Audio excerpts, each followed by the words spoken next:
আসসালামু আলাইকুম। নতুন রান্নাঘর চ্যানেল থেকে সকলকে শুভেচ্ছা। আজ আমি কাতলা মাছ দিয়ে পটলের রেসিপি করে দেখাবো। তো দেখে নিন আমি কিভাবে তৈরি করছি। কাতলা মাছের মধ্যে হাফ চামচ পরিমাণ মতন হলুদের গুঁড়া দিয়ে দিচ্ছি আর হাফ চামচ পরিমাণ মতন লবণ। তো আমি এটাকে ম্যারিনেট করে নিচ্ছি। এর আমি গ্যাসের মধ্যে প্যান বসিয়ে দিয়েছি। এখানে আমি 4 চামচ পরিমাণ মতন সরষের তেল দিয়ে দিচ্ছি। তেলটা গরম হয়ে আসলে একে একে মাছগুলো ছেড়ে দিচ্ছি। প্রথম থেকে শেষ পর্যন্ত স্কিপ না করে দেখুন। মাছগুলো উল্টে দিচ্ছি।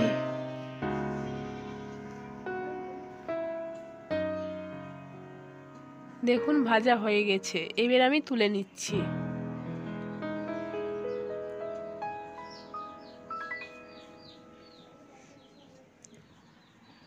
ওই তেলের মধ্যে আমি পটলগুলো ভেজে নিচ্ছি। পটলের মধ্যে 1 চিমটে হলুদের গুঁড়া দিয়ে দিচ্ছি আর 1 চিমটে পরিমাণ মতন লবণ দিয়ে আমি ভেজে নিচ্ছি।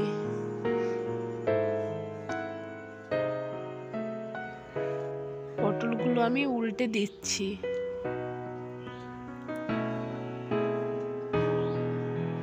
দেখুন ভাজা হয়ে গেছে, এবার আমি তুলে নিচ্ছি।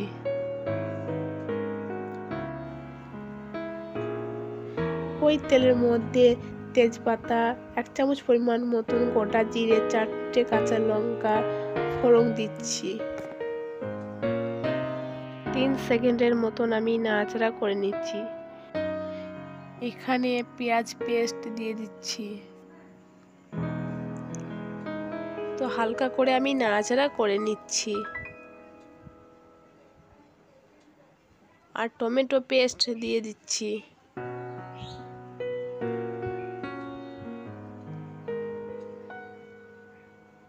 এর মধ্যে 1 চামচ পরিমাণ মতন হলুদের গুঁড়া দিয়ে দিচ্ছি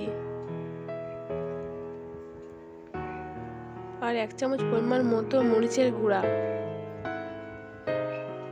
স্বাদ মতন লবণ, আর দিচ্ছি ধনিয়া গুঁড়া হাফ চামচ পরিমাণ মতন, আর দিচ্ছি 1 চামচ পরিমাণ মতন জিরে গুঁড়া দিয়ে আমি ভালো করে নাড়াচাড়া করে নিচ্ছি।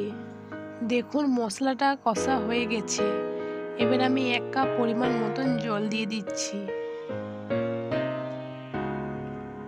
এবার ঢাকনা দিয়ে আমি ঢেকে দিচ্ছি। এই রেসিপিটা যদি ভালো লাগে লাইক সাবস্ক্রাইব করে দিয়েন।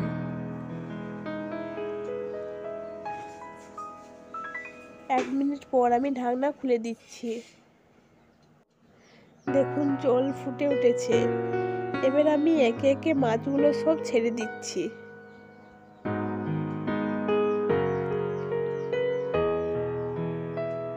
এর মধ্যে পটল ভাজাগুলো আমি ছেড়ে দিচ্ছি।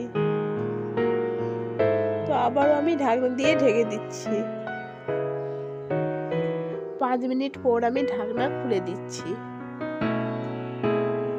দেখুন মাছ রান্না হয়ে এসেছে। এই রেসিপিটা তৈরি করবেন, খেতে ভালো লাগলে শেয়ার কমেন্ট করবেন।